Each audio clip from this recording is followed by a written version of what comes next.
Теперь эту проповедь, которую я хочу сейчас читать, я попрошу, пожалуйста, всех лидеров групп, пересчитать эту проповедь. Вы слушаете меня, да? Во всей вашей группах. Это не вместе тем домашних групп, хорошо? Вы слушаете меня, да? Не вместе того, но постепенно вместе вы сделаете его наряду. То есть так? То есть кроме тем домашних групп, вы еще сделаете для них лидерскую школу такую. Хорошо? И это для нас всех. Я это считаю всем вам сейчас, чтобы вы потом могли считать это всем вашим лидерам. Пастыря, сделайте это своим лидерам.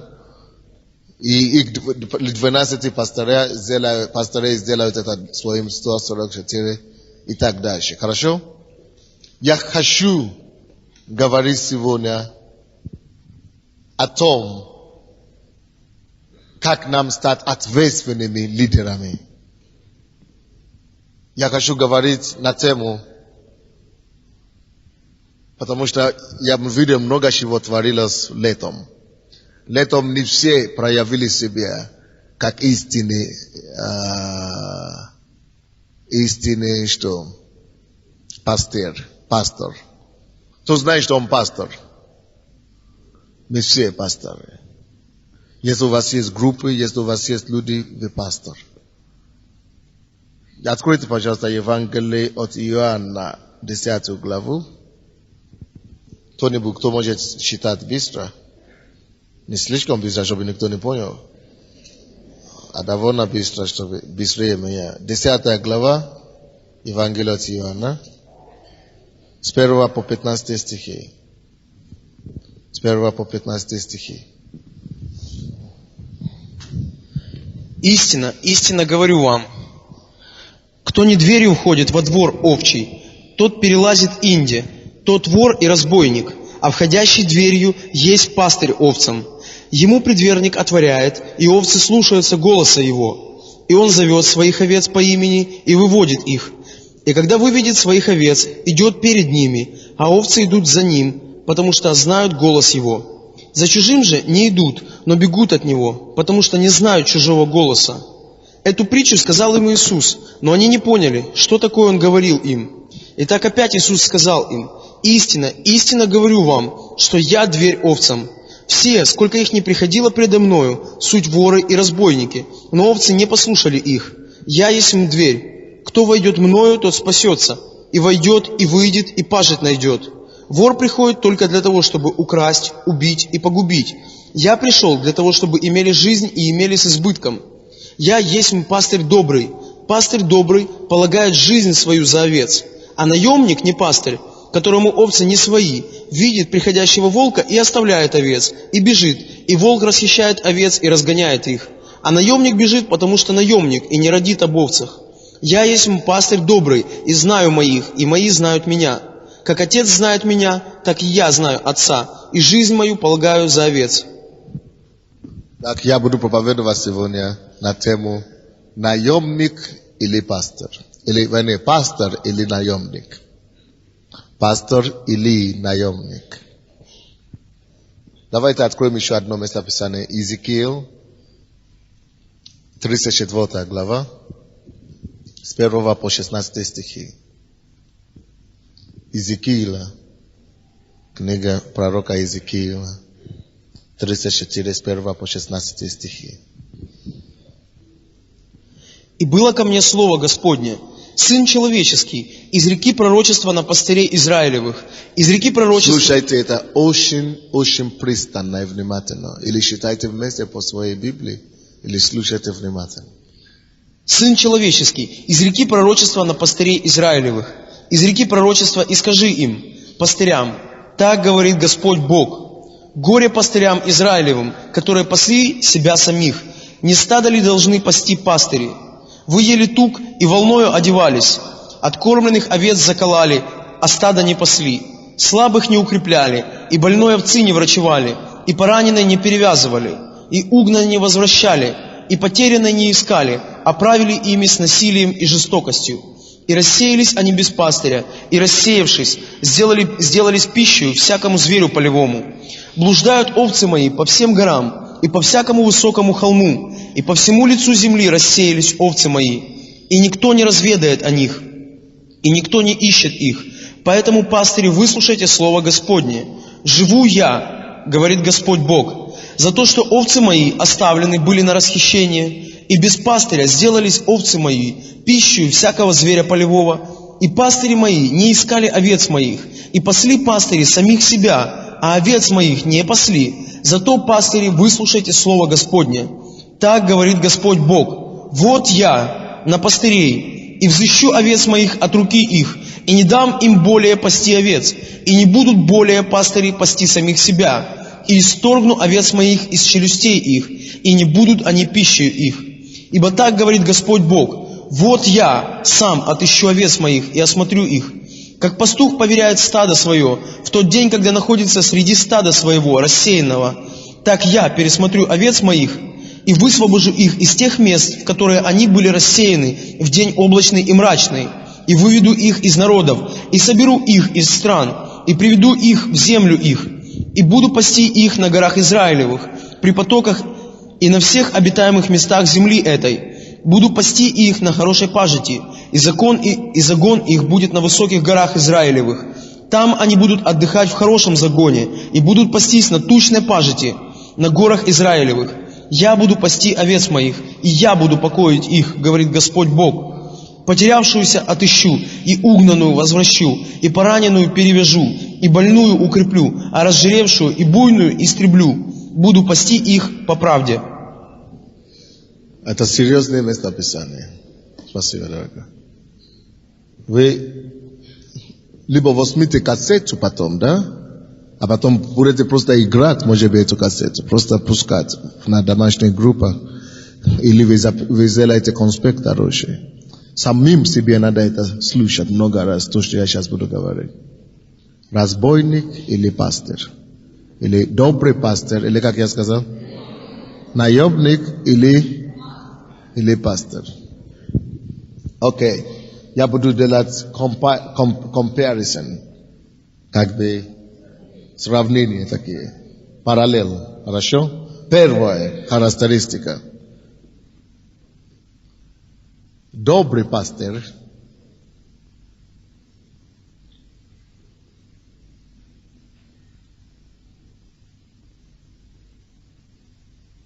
влияет, хорошо влияет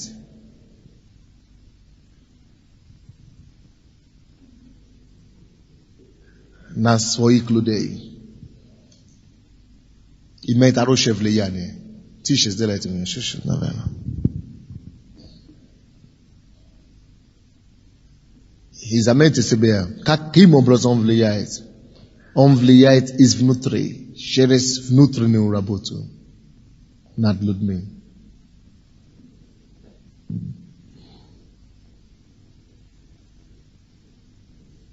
Что значит внутри? То есть через вдохновение он сосредотачивает внимание на то, чтобы поднимать людей. Вдохновлять в его внутреннего человека, сделать его почувствовать себя человеком, что ты нужен, что в тебе нуждаешься, ты важный, ты ценный. То есть внутри он работает, концентрирует свое внимание на то, чтобы построить человека в этих овцах, в этих людях, достоинства изнутри, чтобы изнутри построить их, созидать их. Вот влияние, самое главное влияние, которое вы должны оказывать, как добрый пастырь. Добрый пастырь оказывает подобное влияние, вдохновение, побуждение, ободрение изнутри. Это то, что мы читали Евангелие от Иоанна 6 глава. 10 глава, 1 по 6 стихи. Иисус такой, он добрый пастырь. У него хорошее влияние на людей. С 1 стиха по 6 стихи написано: истина, истина говорю вам, кто не дверью входит во двор овчий, но перелазит инде, извне. Заметьте, я сказал, что добрый пастор из внутри делает. Но давайте сначала я скажу по поводу этого наемника, а потом вы поймете это место Писания. Наемник же, с другой стороны, влияет, или не влияет, не то, что влияет, руководит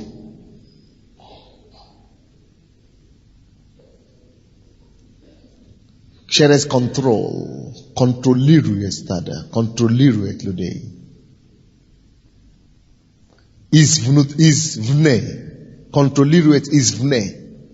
Он через внешние решения, внешние постановления какие-то, законы, нельзя вот это делать через постановления, через законы внешние, старается ограничивать или контролировать стадо.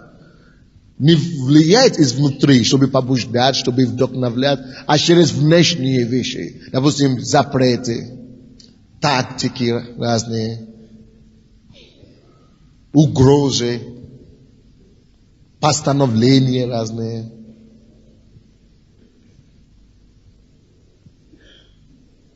Давление разные. То есть быстрый путь делает. То есть он запрещает. Вот нельзя, значит. То есть, вы понимаете, что я говорю, извне, да? Вот об этом Иисус и говорит здесь от Иоанна, 10 глава, с 1 по 6 стихи. Истина, истина говорю вам, кто не дверью входит, речь идет о том, что внутри, дверью входит, таким образом, который доступен для этого человека. Дверью входит, нормальный способ ты подходишь к нему. Приемлемый способ ты подходишь. То не дверью входит во двор общий, но перелазит извне или инде, извне, вот только вот так ограждает. Тот вор и разбойник. Вы видите разницу, да, о чем я говорю? А входящий дверью есть пастор овцам.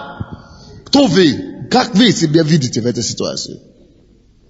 Или когда вы принимаете людей в свою группу, допустим, вы не позволяете, вот наше надо идти, извне вы постанавливаете, или вы через любовь, через ваши добрые дела вы позволяете им видеть, и этим завоеваете извне, изнутри, дверью.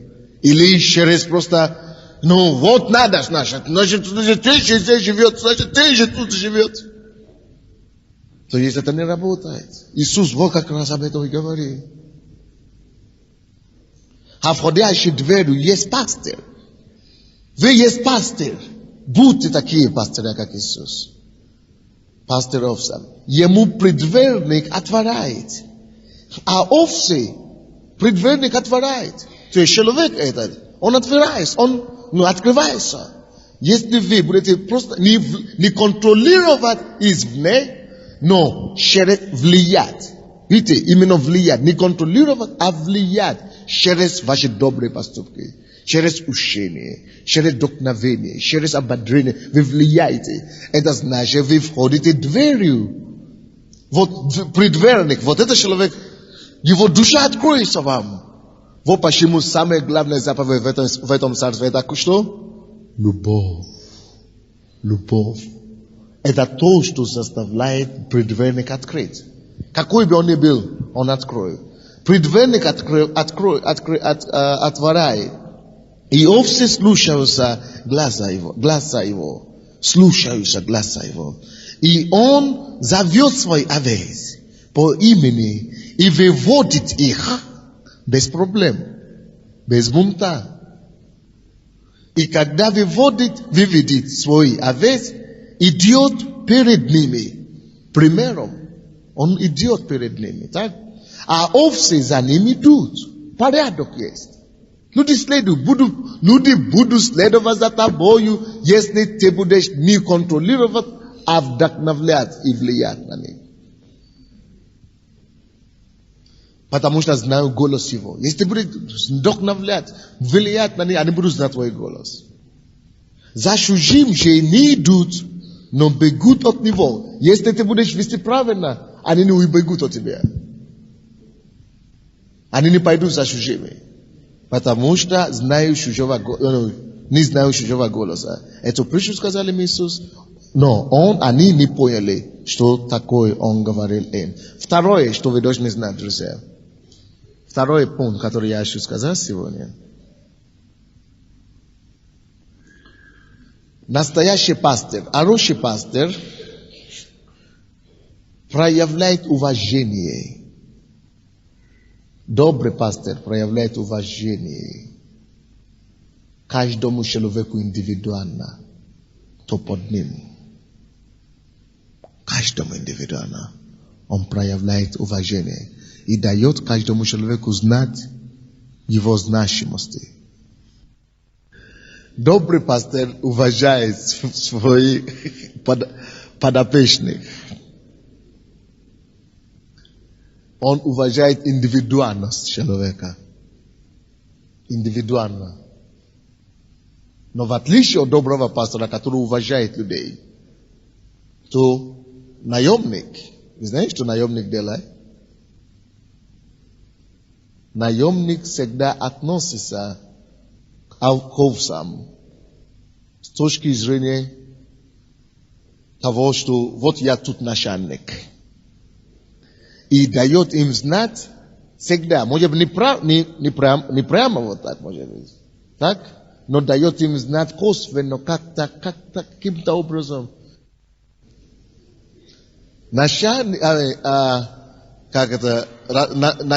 же, что он делает? Он старается, может быть, не прямо, но косвенным образом или каким-то образом дает тебе знать, что ты все равно никто. Ты все равно никто. Ты все равно никто. Вот я тут. То есть он всегда ставит так, чтобы человек понял, что знает твое место. Ты тут постольку, поскольку. Вот я здесь главный, значит, чтобы ты знал. А ты вообще-то никто. Вот почему я, чтобы вы перевели это дело. То есть очень важно, чтобы этого не было у нас, если мы хотим завоевать Украину. Это принципы Христа тут. Вы слушаете меня, да? Это принципы Христа. Слушайте, вообще-то, настоящий лидер, послушайте сюда, это тот, который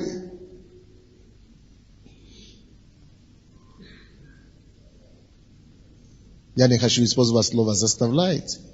Он не заставляет, но это тот человек, который делает так, чтобы люди делали за него работу. Не. Он, короче, не переживайте, я найду. Я найду выход для себя. Да, я найду выход. Человек, который, это хороший лидер, это когда ты возбуждает или делает так, что люди делают работу для тебя. Они это делают с удовольствием. Хотя они ничего от этого не получают. И они все равно добровольно идут это делают. Может быть, ты даже ругаешь их. Может быть, ты даже наказываешь их. Но все равно они идут под тобою и делают то, что ты говоришь. Хотя ты наказываешь их. Хотя ты ругаешь их. Не, я просто это говорю вам, чтобы вы знали. Так что не надо подстраиваться, второе, то, что я говорю, это то, что плохой лидер, он дает тебе, он унижает, приземляет, он думает, что вот этим он утвердит свою власть. А по-настоящему нужно делать человека важным. Дайте ему знать, что ничего страшного, ты здесь свободный. Ты можешь уйти, когда ты хочешь. Никто тебя здесь не держит. Дайте человеку знать и почувствовать вкус свободы. Что ты можешь быть свободным, ты свободный здесь. Я могу тебя наказать, я могу тебя ругать, но Чтобы он может, он дает человеку свободу, хотя может и наказать, человек может уйти, но он не захочет уйти. Это такой, как Иисус. Он говорит, что кто со мною, если вы не пожертвуете свой дом, кто не отречется, кто не возненавидит отца, мать и так далее, не может быть моим учеником. Эти люди говорили, тогда то пойдем в Царство Небесное. Он говорит, вы хотите уйти от меня? Уйдите, пожалуйста, вы свободны. Он говорит, нет, Иисус, мы не уйдем. Почему? Потому что мы обнаружили, что только у тебя глагола жизни. Настоящий лидер никогда не держит, не контролирует, не связывает этим самым веревкой.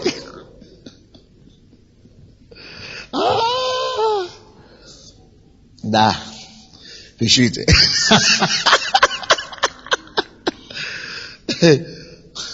И некоторые лидеры, они, может быть, не контролируют вот так, но они становятся Дед Морозом, только чтобы удержать людей.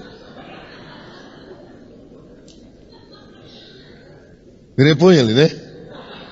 То есть они начнут, хорошо, нужно это, что тебе, хорошо,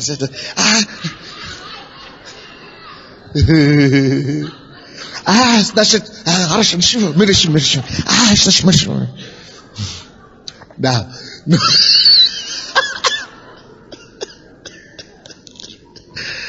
Но не обязательно быть Дед Морозом, чтобы быть успешным лидером. Ничего, можно быть строгим. Можно быть строгим и быть успешным лидером все равно. Но когда это оправдано, как Иисус был строгим. Он сказал, что если кто не отречется от матери и от себя, то не возненавидит себя и того, то не может быть. А эти люди разозлили на него сначала. Так что быть лидером хорошим, это не значит, что твои люди никогда не будут обижаться на тебя.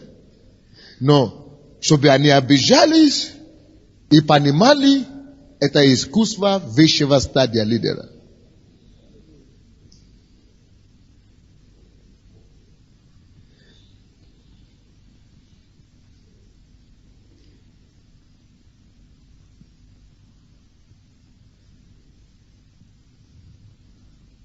Матфея 23, 11-12 стихи.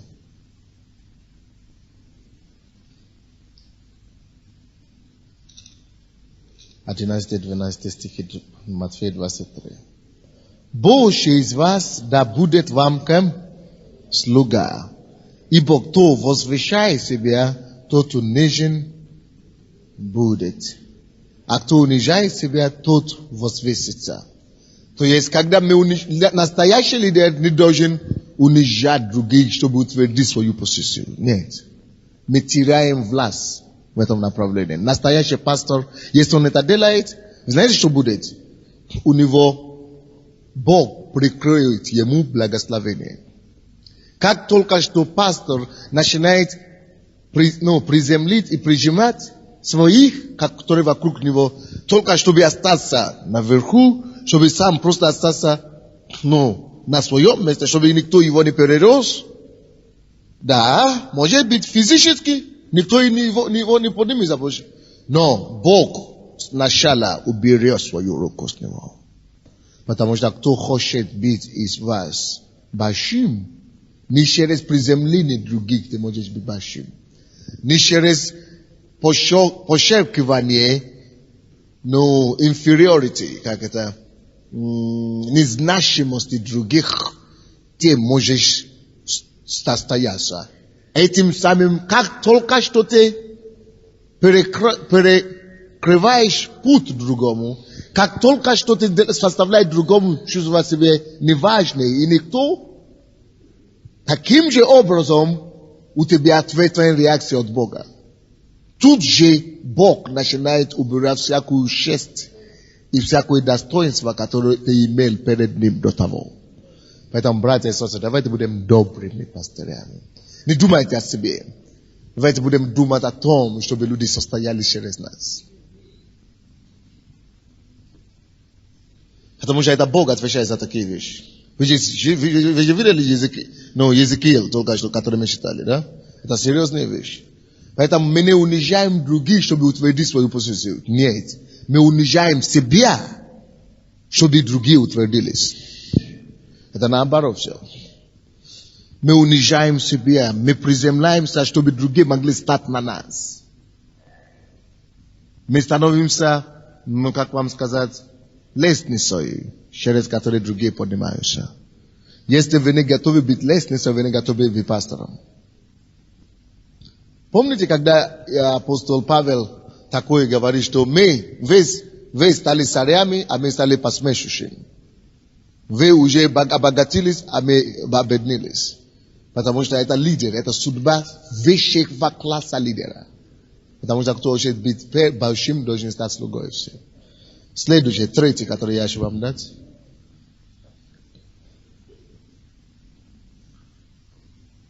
Настоящий пастор, добрый пастор,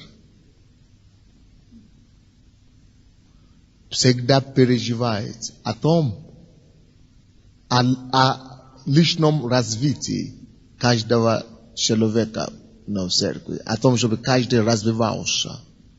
Он переживает об этом, как будто это его проблема. То есть добрый пастор постоянно переживает о самочувствии. Не только о самочувствии, а о перспективе развития, о том, он переживает, растут ли люди, которые окружают его. То есть он переживает о развитии своих подопечных.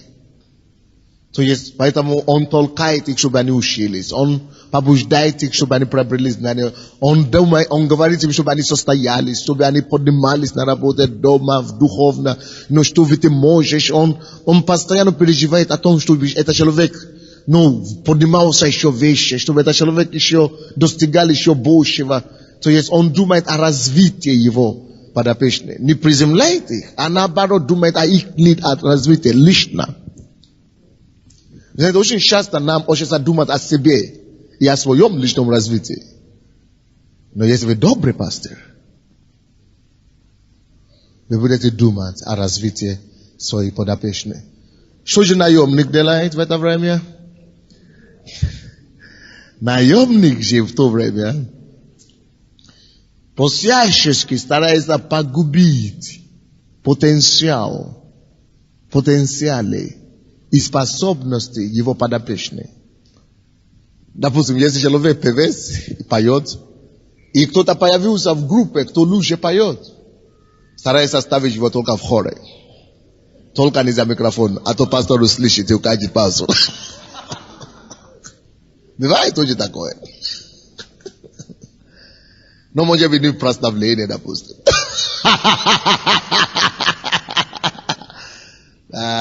Допустим, где еще бывает? Проповедование? Да. Это же мое место, да? Да. Допустим, кто-то из пасторей, из помощников пасторей есть. В церкви кто-то начал проповедовать помощников пасторей. Потому что у тебя есть возможность. Вместо того, чтобы заботиться о развитии и поощрении этого человека, чтобы он развивался еще больше. Раз он ты лучше, может быть, что-то хорошо делает или лучше тебя делает, никогда ему не дает проповедовать. Лучше пригласить кого-то откуда-нибудь, только не он. Бывает такое. Но это наемник вот так поступает. Это только наемник так поступает. Матфей 20-28. Мы не убиваем потенциал наших подопечных, наших членов. Наоборот, мы поощряем и помогаем им обнаружить свои потенциалы и высвобождать эти потенциалы. Вы понимаете меня, да? Почему это так? Потому что Матфея 20-28 говорит: так как Сын Человеческий не для того пришел, чтобы ему служили, но чтобы послужить и отдать душу свою для искупления многих. Пастор, добрый пастор, он является пастором не чтобы себе пристроить, Понимаете меня, нет? Не чтобы себя пристроить, но чтобы служить другим. Чтобы другие состоялись. Вот это моя боль.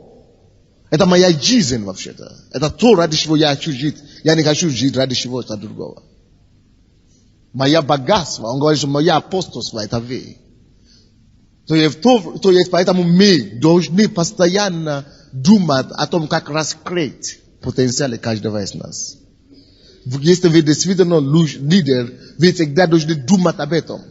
Вы всегда должны сунуть им что угодно. Давайте им экзамены, давайте им книги читать, чтобы они писали вам экзамены, чтобы они писали вам ответы, чтобы они кассеты слушали, чтобы они дали вам отчеты. Всегда думайте. Алло, я вам скажу одно дело. Иногда, когда вы это делаете, да, вы даете им что-то делать, они чаще всего люди, кому вы делаете это, чтобы они работали, чтобы они трудились, то в данный момент, когда вы это делаете, не всегда понимают. Они всегда думают, что наоборот, ты всегда грузишь их. Ты говоришь, что надо на репетиции, они не хотят. Они думают, что зачем, слишком много, зачем. Но на самом деле ты помогаешь им раскрыть. Но ты это делаешь все равно перед Богом. Самое главное, чтобы твоя совесть перед Богом была открыта, что ты действительно, твоя сила, чтобы помочь ему раскрыться и максимализировать свой потенциал. Даже когда они думают, что у них даже нет никаких способностей, ты же как лидер знаешь, что у них есть. И поможешь им. Вы понимаете меня, нет? Это наша сила. Сын человеческий пришел. Послушайте. Не для того, чтобы служили ему. Это ужасно так думать. Но чтобы послужить другим и отдать свою жизнь даже, если надо. Разве это не класс? Мы будем такими пасторами или нет? Он наш старший пастор. Значит, мы учимся у него, правда ли?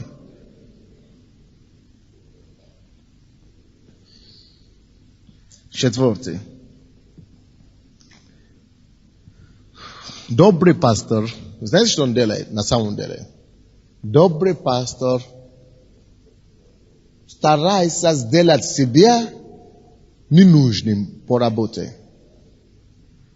Добрый пастор старается делать себя ненужным по работе.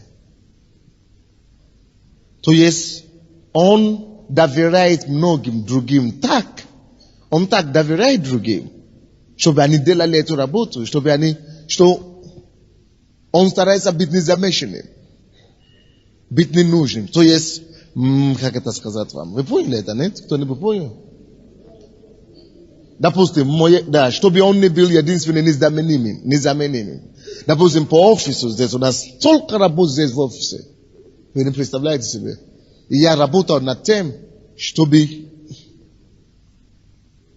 быть настолько свободным, чтобы я мог уделить себя другим делам, другим вещам. Чтобы приходить в офис только раз в неделю. Но не получается пока что. Но я работаю над этим. Чтобы моем отсутствии, чтобы вся работа эта еще была сделана. Настоящий добрый пастор, он делает себя незамеченным. И когда его нет, работа все равно не терпит урон и делается еще лучше. Это то, что Иисус сказал. Когда я пойду, я должен уйти. Я должен уйти. Когда я пойду, вам будет еще лучше. Вы понимаете? Когда он пошел, когда он здесь был, у него было 70 учеников. Было масса людей. Но когда он ушел, сейчас миллиарды людей верующие. Алло, слушайте сюда. Вы как добрый пастор, вы как лидер по домашней группе, или как это самое, я не знаю, кто вы. Старайтесь ли вы воспитывать и поднимать людей в замену самого себя? Доверять, поднимать. Потому что если ты не поднимешь их сначала, порушишь им, все развалится. Поэтому это работа, друзья. Но я вам скажу, наемник, он наоборот все делает. Наемник вместо того, чтобы себя сделать ненужным, Он наоборот, не дай Бог, чтобы не он сделает. Он должен быть везде. Он должен подписать такую бумагу. Он должен дать свое доброе везде. Он должен, все должны видеть, что вот я здесь главный наш. Вот я здесь старший пастор этой церкви. Значит, я должен проповедовать здесь утром, а потом днем прийти к вам, а потом вечером прийти к тебе. А ты будешь там сидеть и говоришь, да, я пастор церкви, а проповедует твой только старший пастор.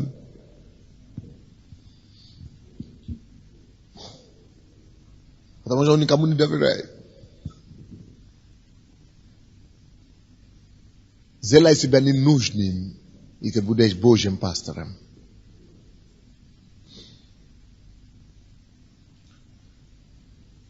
Но когда вы начинаете так делать, чтобы все зависели от вас, когда вы начинаете делать, чтобы все только вокруг вас крутилось, вы плохой лидер, вы наемник. Наоборот, освобождайте себе. Дайте людям, чтобы они знали, что они свободны.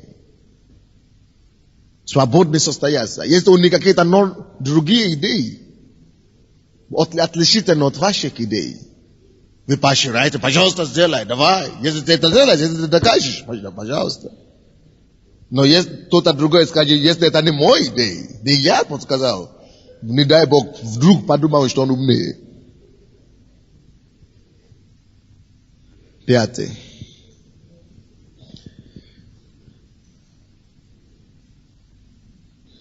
Добрый пастырь, вы знаете, что он делает?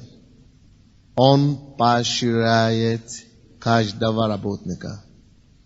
Вдохновляет, поощряет каждого члена группы.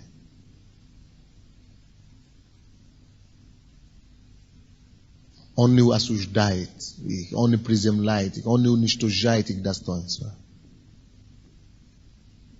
Он вдохновляет их, он поднимает их, он поощряет их.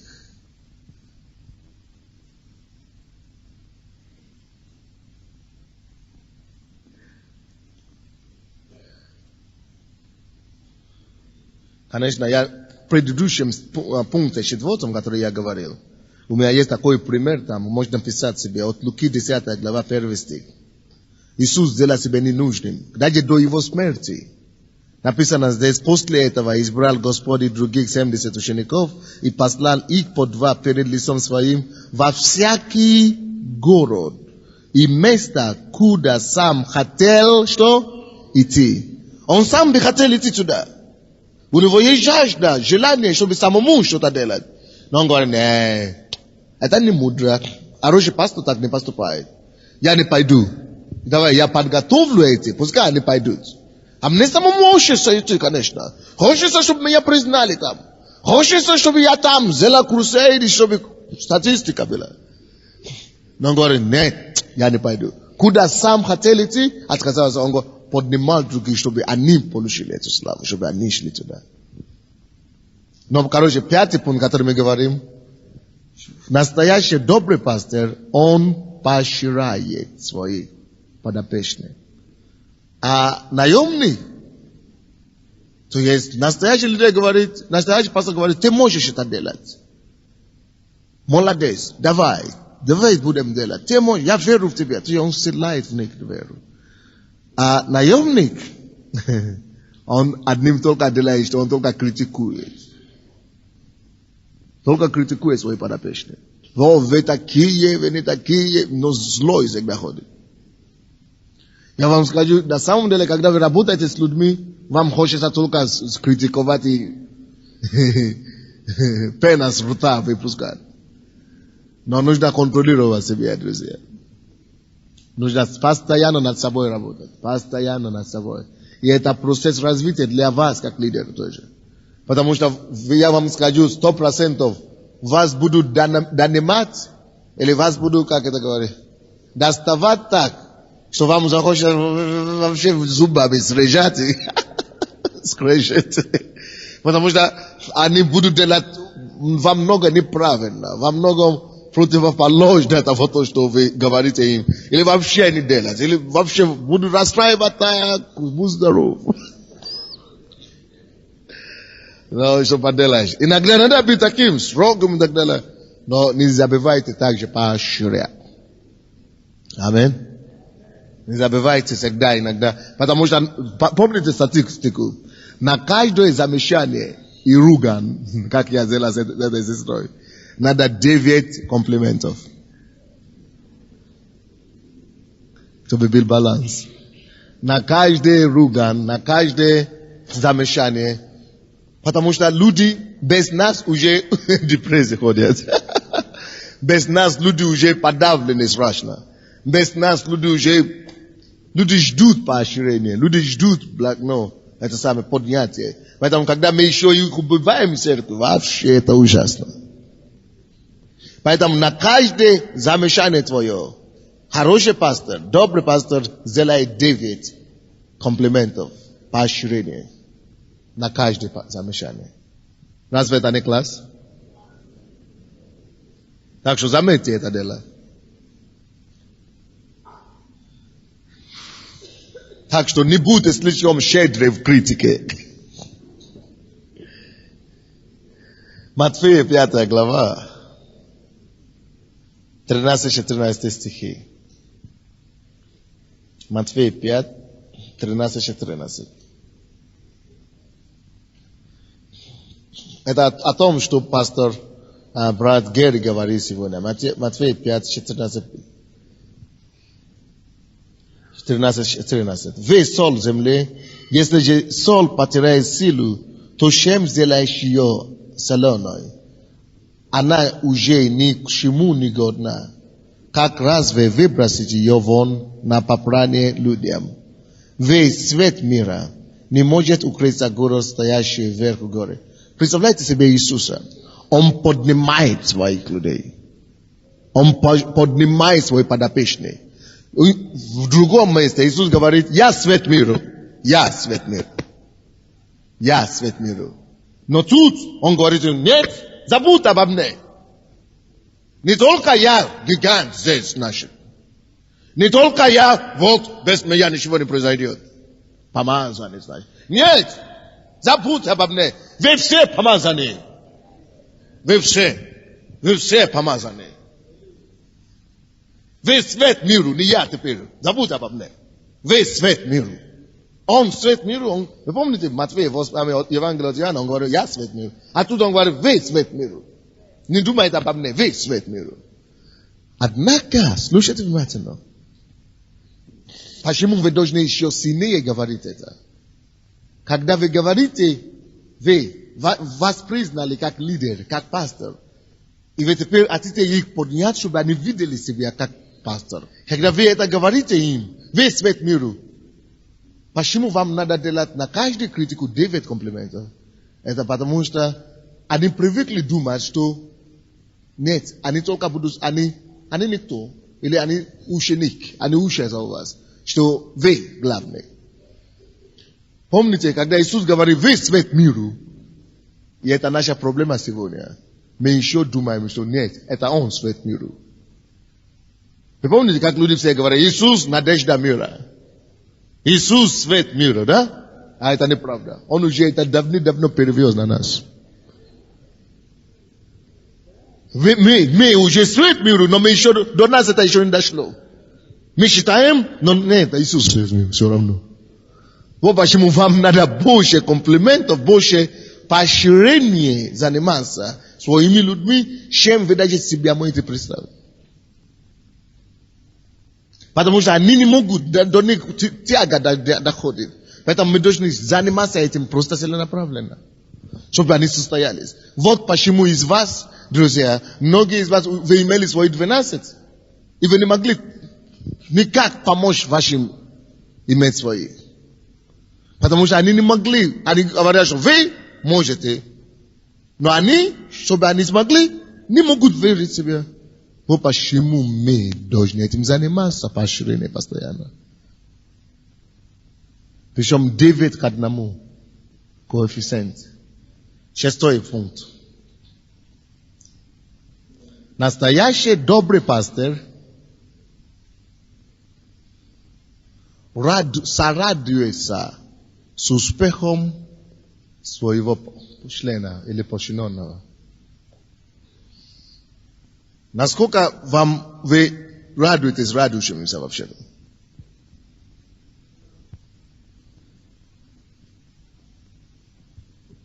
У некоторых это туго идет вообще.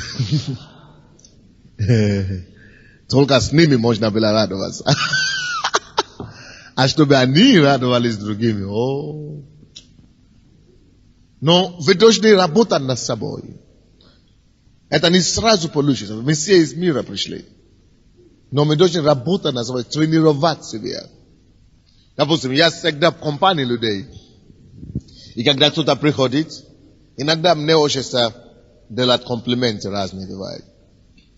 Допустим, я могу сказать, вы хорошо выглядите сегодня. Допустим, сестра София. Не потому что сестра Люда неплохо выглядит. Но потому что, может быть, в прошлой неделе я делал сестре Люде комплимент. Потому что я пастор. Я ищу успеть, как все,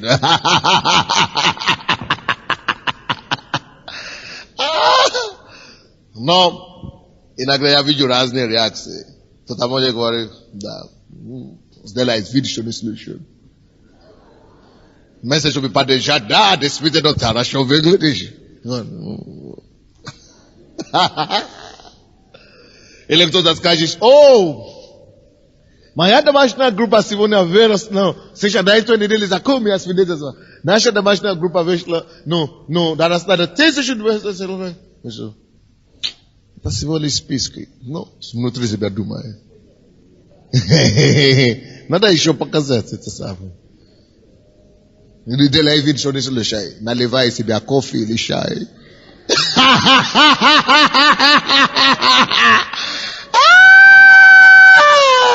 Я вижу.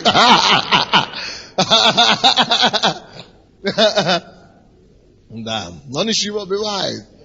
Но, да.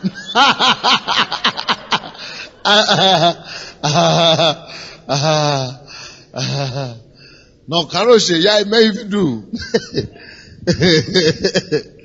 Я просто имею в виду, что это самое. Надо было заметить. Надо было заметить. Надо было радоваться все равно. А тебе шерсть себе, да.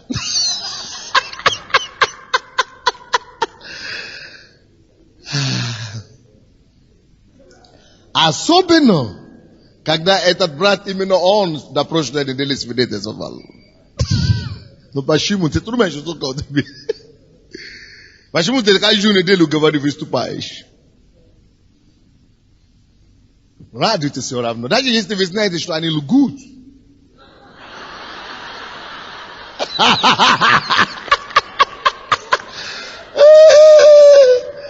Да.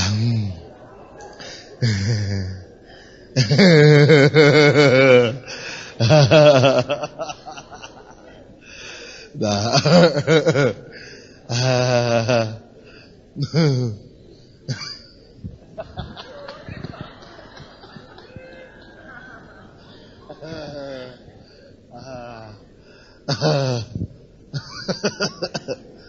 Да. Да. Бывает так, что ты действительно знаешь истину, картину. Но раз он так говорит, я такой. Раз он так говорит, допустим, я говорю, молодец. Давай будем гулять это дело. Будем радоваться, друзья. Да. Так что научитесь радоваться с успехами ваших подопечных. Иногда обидно вам становится, да? Но побеждайте себе, Вы знаете, таким образом вы воспитываете в себе Христовый характер. Радоваться с радующимся. Если успех, то есть, это иногда очень тяжело добивается, чтобы радоваться с успехом своих подопечных. Но хороший папа, хороший пастор всегда будет радоваться. достижениями своей подопечной. Но я вам скажу, что наемник делает сейчас. Наемник, он напротив.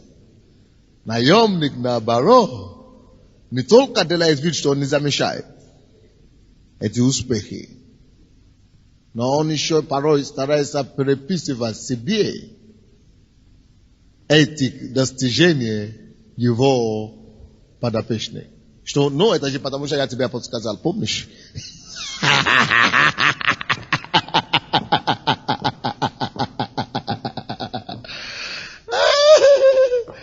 Ты помнишь, я тебе помог чуть-чуть там делать. Вместо чтобы он порадовался с этим человеком, он начинает либо не замечать то, что тот говорит, либо приземлять его, либо вообще приписать себе эти успехи. Евангелие от Луки, 10 глава, 20-21 стихи. Евангелие от Луки, 10, 20-21 стихи. Однако, тому не радуйтесь, что духи вам повинуются, но радуйтесь тому, что имена ваши написаны на небесах. Вы знаете, какая ситуация здесь была, да? Иисус дал 70 власть, чтобы они изгнали бесов, так? И они вернулись. Если вы, 17 стих написано, 70 учеников возвратились радостью и говорили, Господи, и бесы повинуются нам, а мы именем своем. Иисус говорит дальше, так, 21 стих, и в тот час возрадовался Духом Иисус. Возрадовался Духом Иисус. Возрадовался Духом Иисус. Потому я думал, я представляю себе, что он говорил себе, что, наверное, я теперь могу идти. Теперь я могу идти в мой класс, что мои ребята поняли это дело. Разве это не здорово? Теперь я могу не беспокоиться. Потому что дошло до них. Возрадовался Иисус. 7 пункт.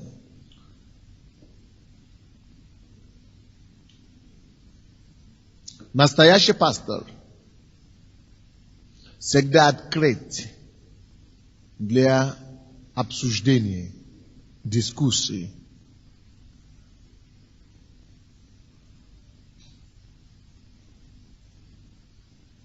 Для совместных, для обсуждения. То есть, когда совет или группа идет, он не один главный, оратор там. Он открывает беседу для всех, дискуссию, дает людям дискуссировать. Он не боится, что кто-то скажет что-то, которое он не сможет ответить. Или кто-то скажет что-то умнее его. Или кто-то его поставит на место. Нет. Он дает возможность обсуждать. Настоящий пастор дает возможность высказаться своим людям. Обсуждать, дискуссировать, даже спорить. Не спорить о целях и о конечных результатах, но о тактике и методах совершения той же самой работы. Настоящий лидер, настоящий пастор не боится давать объяснение его действиям.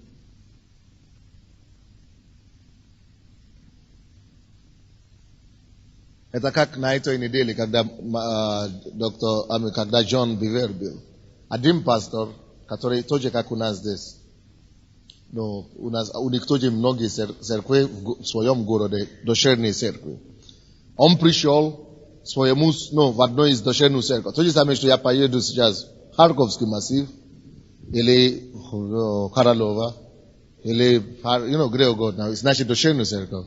И скажу, просто пришел на служение.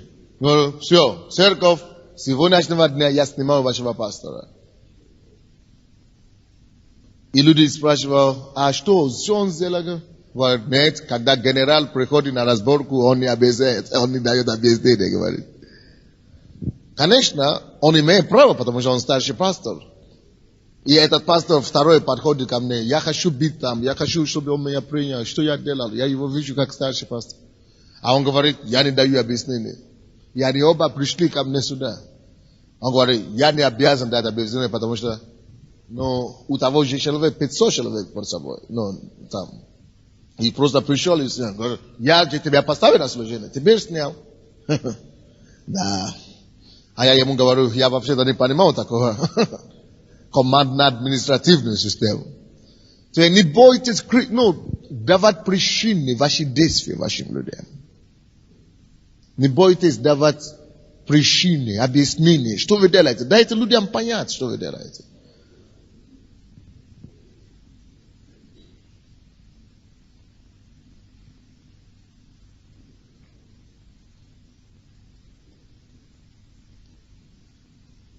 Это наемник, плохой лидер, плохой пастор, тот, кто не может принять другую точку зрения. Тот, кто не может терпеть обсуждение. Иные мнения, иные точки зрения.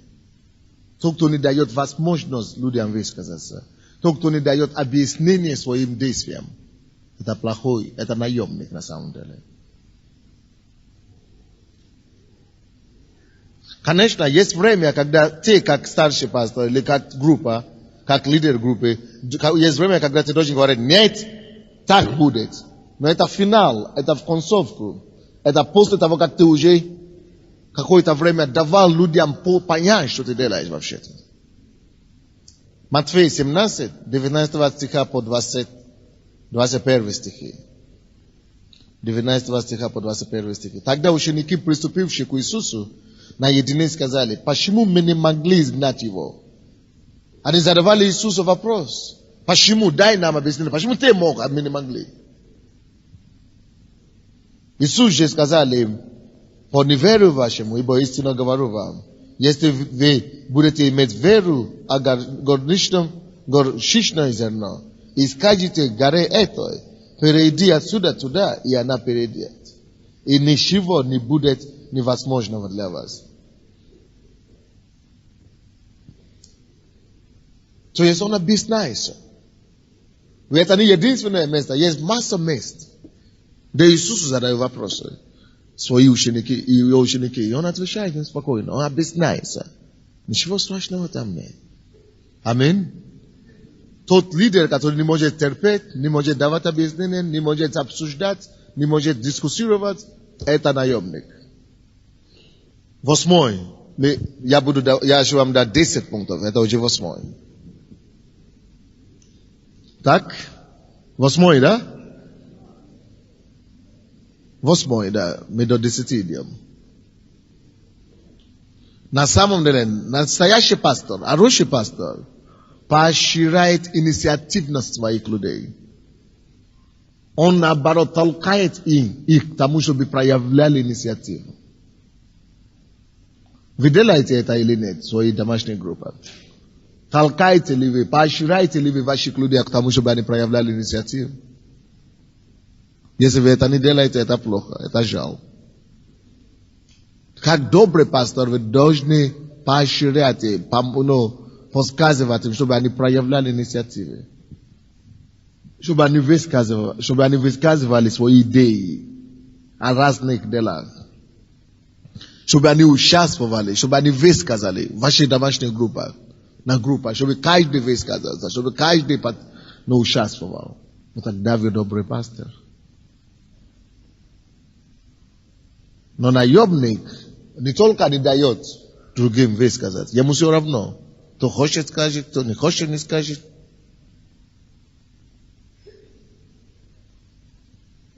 Или еще хуже, наемник порой просто ограничивает свободу других людей. Но настоящий пастор дает свободу людям высказаться, говорить и реализовываться.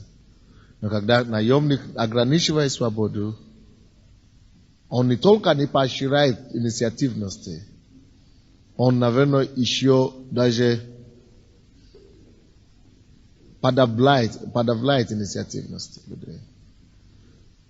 Но настоящий пастор, наоборот, будет искать способы тренировки, подготовить своих людей. Мы видим это в Матфея 16, 13 по 16 стихи. Пришедший же в стране Кесарии Филипповой, Иисус спрашивал учеников своих, за кого люди посчитают меня, Сына Человеческого? Они сказали, один за Иоанна Крестителя, другие за Илию, а иные за Иеремию, или за одного из пророков. Он говорит им, а вы за кого почитаете меня? Симон же Петр отвечая, сказал, ты Христос, Сын Бога Живого. Что Иисус делает? Кто из вас знает, что Иисус знал, кто Он такой здесь? Иисус, конечно, понимал, кто Он такой. Он это знал. Это не была проблема. Но Он хотел поощрять людей, чтобы они получили откровение, чтобы они состоялись, чтобы у них родилось видение, чтобы идеи пришли к ним, чтобы поощрять и поднимать их инициативности. Понимаете меня? И поэтому Он специально дает им такое задание. Он специально от себя дает им такой вопрос. За кого посчитают меня? Он-то знает ответы. Но он хочет, чтобы люди развивались. Чтобы инициативность проявляли. Я вам скажу, если вам удастся поднимать инициативных людей в ваших группах на Украине, вы не можете не иметь успешную церковь. Одна из самых больших проблем, которые я сталкивался как пастор здесь, это к тому, чтобы люди не ждали меня. Чтобы не ждали, пока им скажут. Чтобы сами люди проявляли инициативы. Боже мой, особенно первые 3 года, только над этим я и работал. Пожалуйста, придумайте что-нибудь, делайте что-то. До сих пор еще боюсь это. Это отличает нашего менталитета от западного менталитета. Западный менталитет, каждый должен выбиться по жизни. Каждый должен, состояться сам, если никто тебя не пускает никогда. Но мы из-за прошлого нашего воспитания или коммунизма, то есть нам говорили все время. Мы ждем, чтобы кто-то сказал. Но, друзья, давайте будем развивать инициативность наших людей. Это будет пример Божьего воспитания. Иисус, вот это то, что Он поднимал. Когда Он говорит, за кого посчитают меня? Хотя Он сам знал ответ. И много раз Он это делал. 9, предпоследний. Настоящий пастор всегда думает но всегда настроен на сердце людей. То есть он всегда сосредотачивается на мотив, на сердце, на состояние сердца человека. Он не просто судит, он осуждает сердце и мотив, чем конкретные поступки. Или конкретные дела, или обстоятельства. Он не по обстоятельствам принимает решение, а смотрит глубже, чтобы видеть мотив сердца человека, почему, как это человек делает это. Вы понимаете, то, что мы стараемся говорить?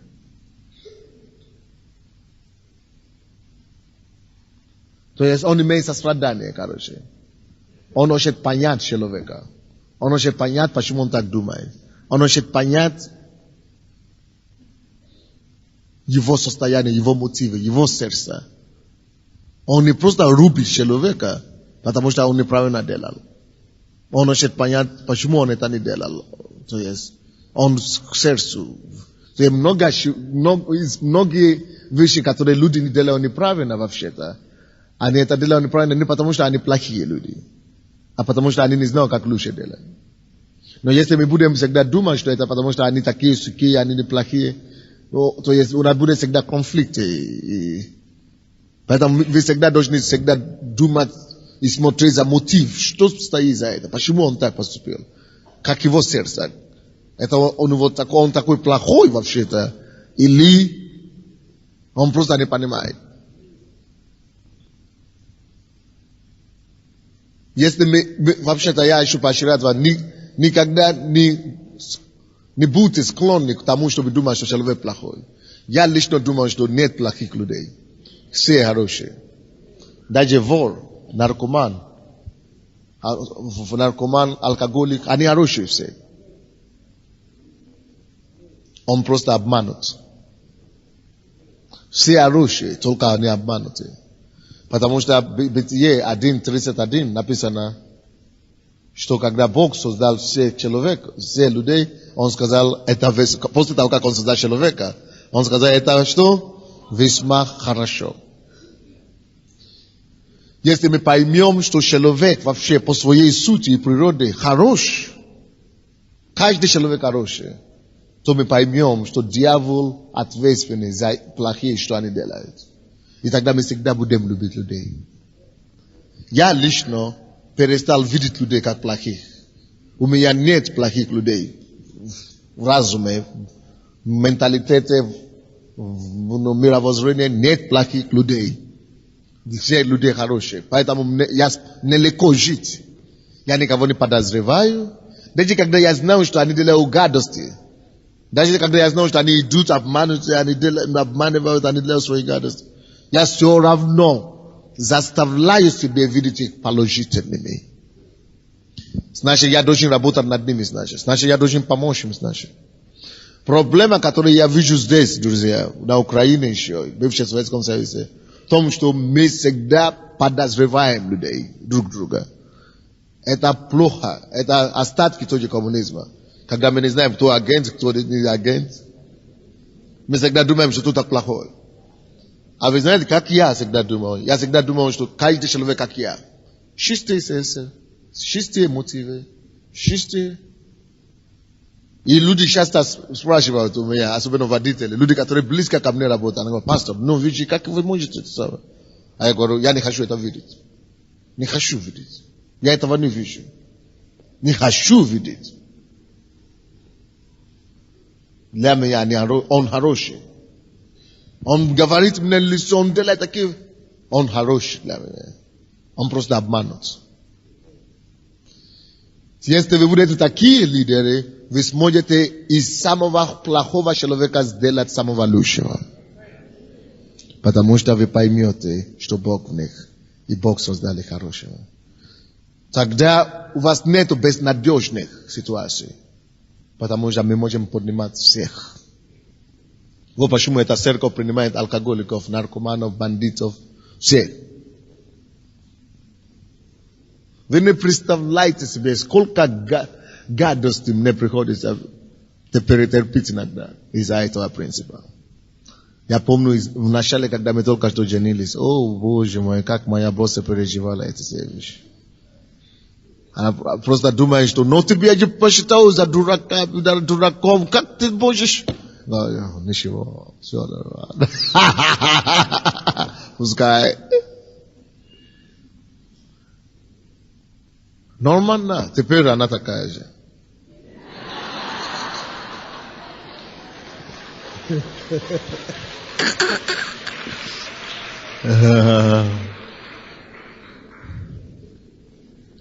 Просто видите всех людей такие.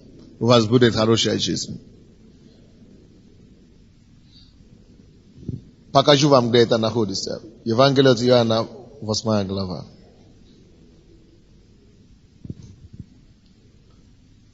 Имейте сострадание для людей. Вы все знаете эту ситуацию, когда привели блудницу к Иисусу. 7 стиха. Когда же продолжали спрашивать его, он, восклонившись, сказал им, кто из вас без греха? Первый брос на нее камень. И опять, наклонившись низко, писал на земле. Они же, услышавши то, и будучи обличаемы совестью, стали уходить один за другим, начиная от старших до последних. И остался один Иисус, и женщина, стоящая посреди. Иисус, восклонившись и не видя никого, кроме женщины, сказал ей, женщина, где твои обвинители? Друзья, мы не призваны быть обвинители. Уберите это корни вашего сердца. Не будьте обвинителями. Это дьявол. Это дьявол есть клеветник братьев. Это дьявол клеветник. Не мы. Мы призваны быть спасителями мира.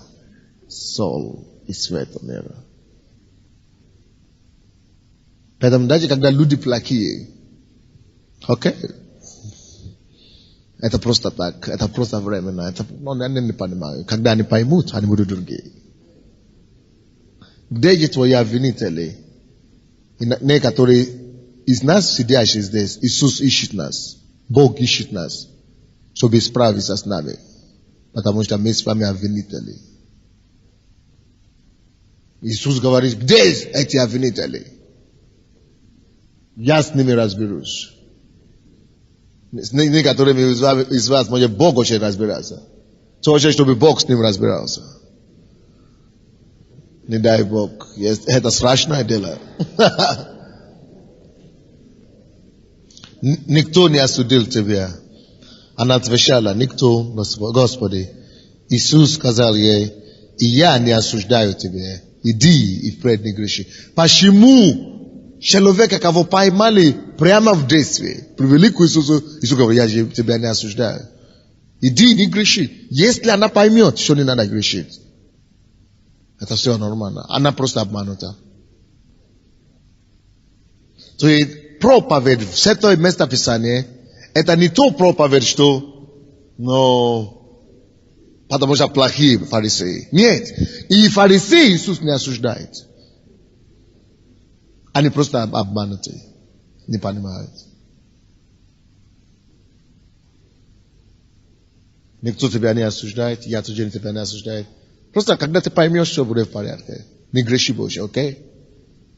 Это нормально. Ты создана хорошая. Ты создана классная. Ты создана чистая. Иди впредь, не греши. И все будет в порядке.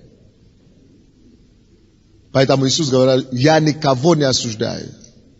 Но слово, которое я говорю, это то, что суд, который придет на людей. Десятый, последний. Настоящий пастор,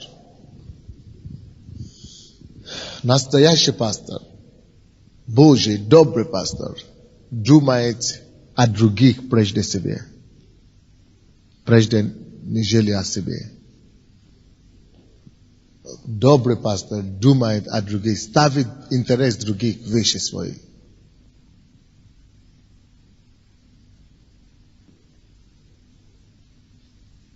Но наемник, друзья, я скажу вам, наемник наоборот. Он видит только свои интересы. И он не считается с другими интересами. Евангелие от Иоанна, друзья, 4 глава, 31-34 стихи. Мы видим Иисуса в этом качестве доброго пастора, который ставит интерес других выше себя. 31 стиха, Евангелие от Иоанна, 4 глава. Между тем ученики просили его, говоря, Рави, ешь. Но он сказал им, у меня есть пища, которую вы не знаете. Поэтому ученики говорили между собой, разве кто принес ему есть? Иисус говорит им, моя пища есть творить волю пославшего меня и совершить дело его.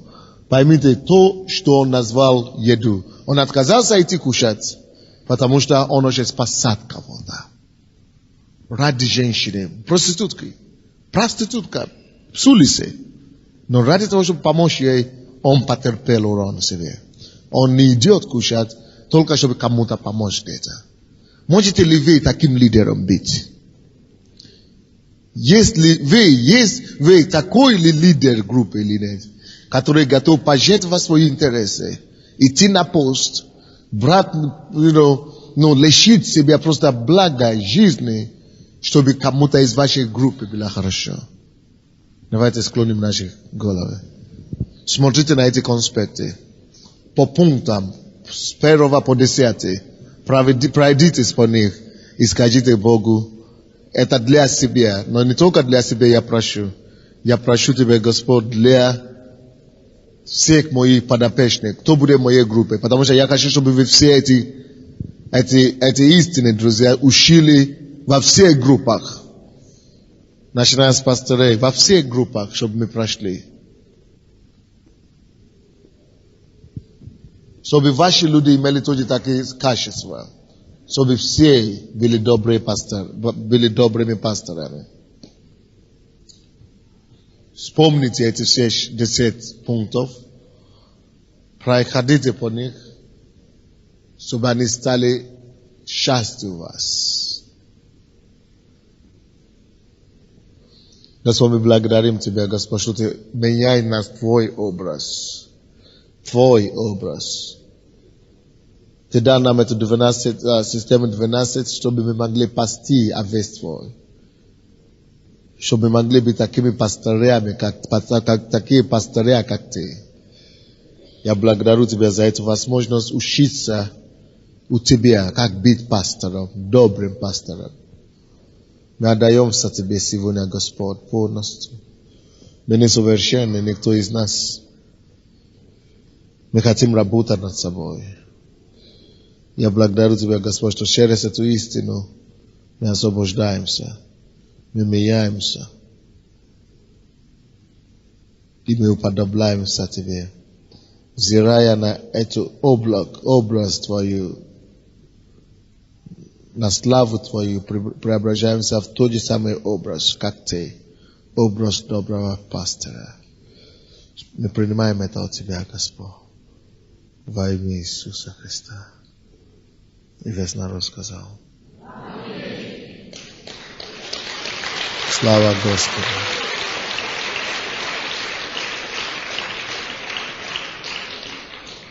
Работайте над этими пунктами, над собой работайте и передавайте это дальше вашим группам. Бог поможет нам.